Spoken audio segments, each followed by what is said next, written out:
नमस्कार दोस्तों, हमारे चैनल डिफरेंट मूड्स में एक बार फिर आपका स्वागत है। दोस्तों, आज के इस वीडियो में बात करेंगे सुकन्या समृद्धि अकाउंट की। आप में से बहुत लोगों ने ये अकाउंट खोला होगा या खोलने वाले होंगे, लेकिन फिर भी कुछ ऐसी बारीकियां हैं इस अकाउंट के बारे में जो आप में से बहुत से लोग नहीं जानते होंगे।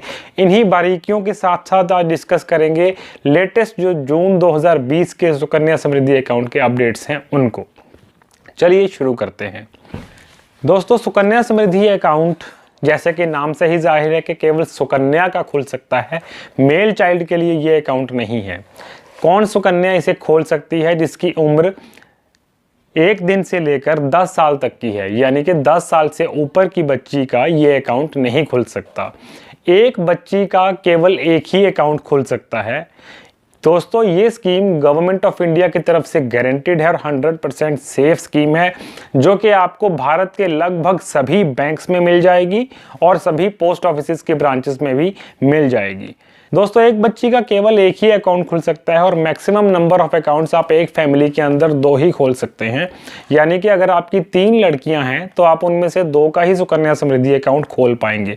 लेकिन कुछ एक कंडीशंस हैं जहां आप 2 से ज़्यादा सुकन्या अकाउंट भी खोल सकते हैं। ये कंडीशंस क्या है, हम आपको समझाते हैं। मान लीजिए आपके पास एक पहले बिटिया है और उसके बाद 2 बेटियां और होती हैं जो कि जुड़वा पैदा होती हैं, तब आप उन दोनों का भी सुकन्या समृद्धि अकाउंट खोल पाएंगे। पहली का तो खुला हुआ आपका होगा ही। इस तरह से आप 3 भी खोल सकते हैं। अगर आपके यहाँ 3 जुड़वा बेटियां पैदा होती हैं तो आप उन तीनों बच्चियों का सुकन्या समृद्धि अकाउंट खोल सकते हैं। वैसे जनरल कंडीशंस के अंदर एक के बाद अगर 3 लड़कियां पैदा होती हैं तो आप केवल 2 का ही सुकन्या समृद्धि खोल पाएंगे। तीसरे बच्चे का सुकन्या समृद्धि अकाउंट अलाउड नहीं है। और ये जरूर याद रखिएगा कि एक बच्ची का अकाउंट एक ही खुल सकता है, उसका दूसरा अकाउंट नहीं खुल सकता। Sukanya Samriddhi account under the guardianship of parents, यानी कि पेरेंट्स खोलते हैं बच्ची के, या पेरेंट्स अगर अलाइव नहीं है तो कोई अन्य गार्डियन खोल सकता है। लेकिन पेरेंट्स के जिंदा रहते हुए दादा दादी, नाना नानी या बड़ा भाई बहन कोई भी किसी बच्ची के लिए सुकन्या समृद्धि अकाउंट नहीं खोल सकता। हमने आपको पहले बता दिया कि पोस्ट ऑफिसेज में और सभी बैंक्स में ये अकाउंट अवेलेबल है। अब जानते हैं कि ये अकाउंट खोला कैसे जाएगा। आप जहां भी अकाउंट खोलना चाहते हैं, पोस्ट ऑफिस में या बैंक में, वहां जाइए। बच्ची का जन्म प्रमाण पत्र लेकर जाना होगा, साथ में मिनिमम 1000 रुपये जो उसकी डिपॉजिट अमाउंट है वो। पेरेंट्स या गार्डियन जो भी बच्ची के लिए अकाउंट खोलने वाला है उनका रेजिडेंशियल प्रूफ और एक आईडी प्रूफ लेकर जाना होगा, जिससे कि आपका अकाउंट इजीली खुल जाएगा। दोस्तों, सुकन्या समृद्धि अकाउंट की लाइफ 21 साल की है। सबसे पहले ये ध्यान करिए कि जब हम 21 साल बोल रहे हैं तो इसमें 21 साल का भाव बच्ची की उम्र जिसके नाम का अकाउंट खोला गया है उसकी उम्र 21 साल होने से इसका कोई ताल्लुक नहीं है।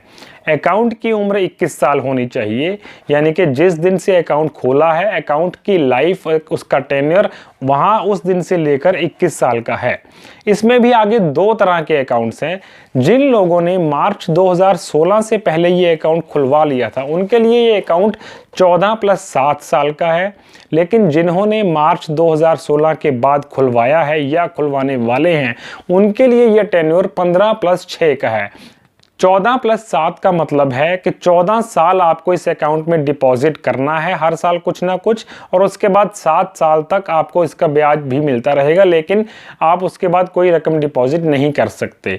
15 + 6 का मतलब है कि आप पहले 15 साल इसमें कोई ना कोई अमाउंट डिपॉजिट करेंगे हर साल, और अगले 6 साल तक आपको इसमें कुछ भी डिपॉजिट नहीं करना है।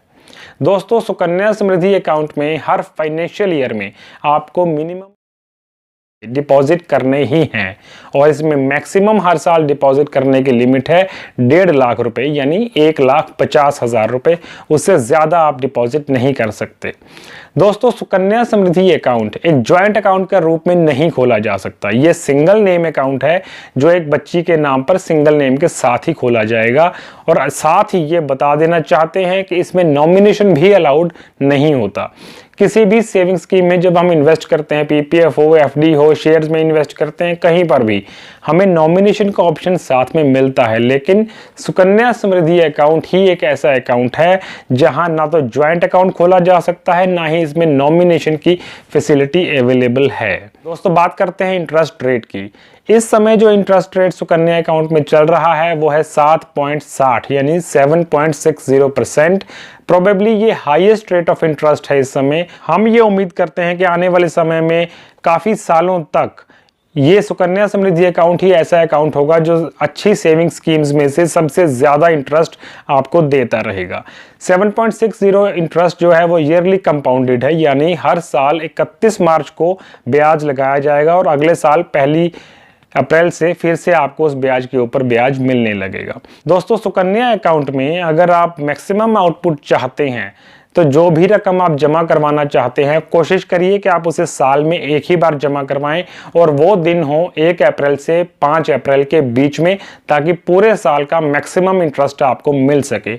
अगर आप फिर भी हर महीने डिपॉजिट करवाना चाहते हैं तो किसी भी महीने की 1 तारीख से 5 तारीख के बीच में ही डिपॉजिट करें। जब आप 5 से 30 या 31 तारीख के बीच में डिपॉजिट करते हैं तो उस महीने का इंटरेस्ट आपको नहीं दिया जाता, बल्कि अगले महीने की 1 तारीख से वो इंटरेस्ट लगना शुरू होता है। दोस्तों, ये 7.60% जो इस समय चल रहा है ये सुकन्या अकाउंट के लिए फिक्स नहीं है। सुकन्या समृद्धि अकाउंट का इंटरेस्ट हर 3 महीने के बाद रिव्यू किया जाता है गवर्नमेंट ऑफ इंडिया के द्वारा और अगले 3 महीने के लिए नया रेट ऑफ इंटरेस्ट अनाउंस किया जाता है। ये प्रोसेस हर 3 महीने बाद होता है। जो इंटरेस्ट रेट है वो 7.60 से घट भी सकता है और 7.60 से बढ़ भी सकता है। हर 3 महीने बाद ये चेंज होने के पॉसिबिलिटी इसके अंदर हमेशा है। जिस बच्ची का अकाउंट खोलने वाले हैं वो एनआरआई नहीं हो सकती। एक एनआरआई को ये अकाउंट अलाउड नहीं है। साथ ही साथ ये भी समझ लीजिए कि अगर आपने आज एक बच्ची का सुकन्या अकाउंट खोला हुआ है और कल को वो बच्ची एनआरआई हो जाती है या फॉरेनर हो जाती है, तब आप इस अकाउंट को कंटिन्यू नहीं रख सकते। हालांकि पीपीएफ में ये प्रोविजन है कि एनआरआई स्टेटस अगर आपका बाद में होता है अकाउंट खुलने के, तब आप इस अकाउंट को पहले टेन्योर यानी कि 15 साल तक कंटिन्यू रख सकते हैं। लेकिन सुकन्या समृद्धि अकाउंट मैंडेटरीली आपको अपना रेजिडेंशियल स्टेटस चेंज होने के बाद बंद करना पड़ता है। अगर आप ऐसा नहीं करते हैं तो एनआरआई स्टेटस जिस दिन आपका हो गया था उस दिन से लेकर आगे आपको कोई इंटरेस्ट उसके लिए पे नहीं किया जाता। इसी तरह से अगर अनफॉर्चुनेटली अकाउंट होल्डर की यानी कि बच्ची की डेथ होती है तो उसके बाद भी ये अकाउंट आपको बंद करवाना मैंडेटरी है।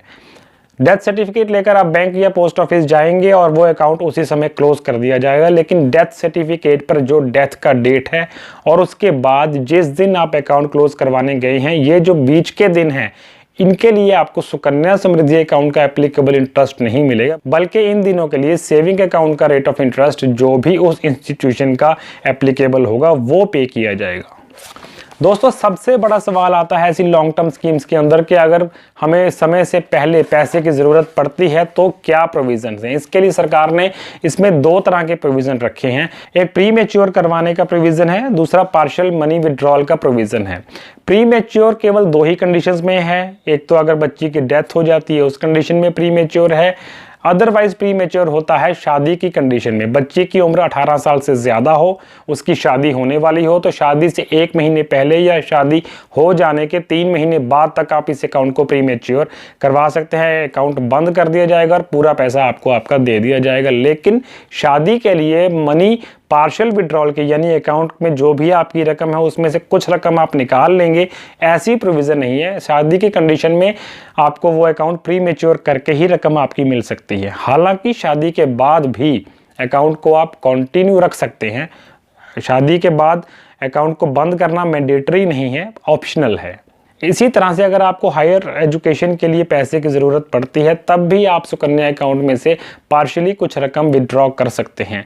ये रकम कैसे निकलेगी, कितनी निकलेगी, इसे समझते हैं। आप जिस भी इंस्टीट्यूशन में हायर स्टडीज़ के लिए एडमिशन लेने वाले हैं वहाँ से आपको एक पे इन स्लिप या फीस स्लिप बनवानी होगी। उस फीस स्लिप में जो भी रकम लिखी है वो आपका मैक्सिमम अमाउंट है विड्रॉ करने के लिए। लेकिन इसके साथ भी एक कंडीशन है, जिस भी साल में आपने ये रकम विड्रॉ करनी है सुकन्या अकाउंट में से, उसके पिछले साल, उसके पिछले फाइनेंशियल ईयर में 31 मार्च को जो बैलेंस है उसका 50% अमाउंट और जो आपके पे इन स्लिप के अंदर जो अमाउंट है वो अमाउंट, इन दोनों अमाउंट्स में से जो रकम कम है वो आपको विड्रॉ करने की अनुमति दी जाएगी। यानी अगर पिछले साल 31 मार्च को आपका बैलेंस 4 लाख था तो उसका 50% हुआ 2 लाख।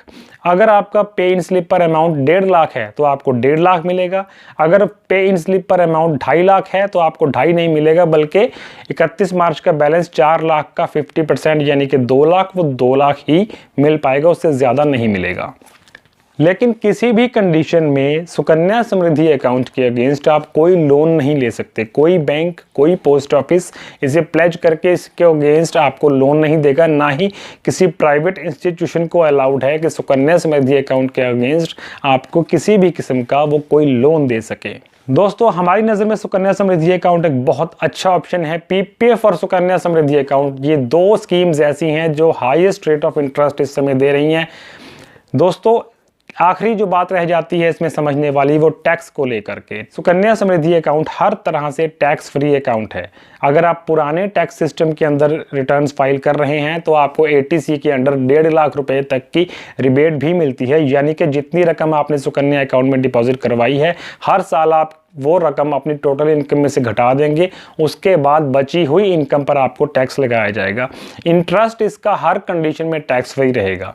नए टैक्स सिस्टम के अंडर भी अगर आप रिटर्न भरते हैं तब भी एटीसी की रिबेट चाहे आप नहीं ले पाएंगे, क्योंकि उसमें एटीसी का प्रोविज़न ही नहीं आता, लेकिन तब भी इसका इंटरेस्ट जो है हमेशा टैक्स फ्री रहता है।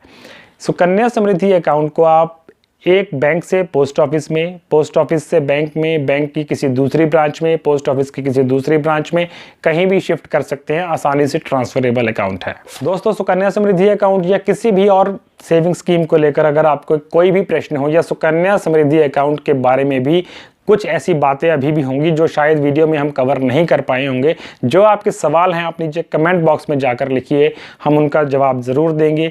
अगर आपको लगा हो कि वीडियो में दी गई जानकारी किसी के साथ शेयर करने के लायक है तो प्लीज़ शेयर ज़रूर कीजिएगा। वीडियो पर लाइक का बटन ज़रूर दबाइए, चैनल को सब्सक्राइब करें। देखते रहें डिफरेंट मूड्स। Thank you.